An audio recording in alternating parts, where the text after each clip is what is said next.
Sunday সকালবেলা বলে কথা, যথারীতি ঘুম থেকে উঠলাম লেট করে। তারপরে কফি খেতে, খেতে পকেট এফএম এ শুনছিলাম একটা স্টোরি।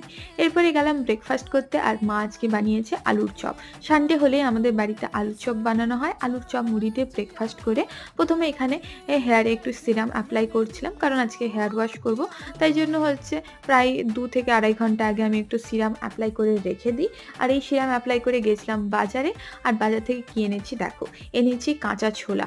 গাছ সমেত কাঁচা ছোলা। এগুলো খেতে না আমার খুব ভালো লাগে। তোমাদের ভাল লাগে? জানিও কিন্তু। আর এনেছিলাম টক দই। এরপরে বিরিয়ানির জন্য চিকেনটা ম্যারিনেট করে রেখে দিলাম। আর ঘরের কিছু কাজ ছিল, সেই কাজ কমপ্লিট করে এখানে আমি বানাচ্ছি প্রেসার কুকার বিরিয়ানি। হাতে টাইম কম থাকলে আমি এই প্রেসার কুকার বিরিয়ানিটা বানাই। তো এখন স্নান করে আমি লাঞ্চ করতে বসেছি। আর এরপরে বিকেলবেলায় আমি, মা, বোন ৩ জনে গেছিলাম গয়নার দোকানে। আমার মাসির ছেলের বিয়ে রয়েছে, তো তার বউকে গিফট দেওয়ার জন্যই হচ্ছে গিফট আনতে গেছিলাম। আর এইভাবেই কাটলো আজকের আমার সারাটা দিন।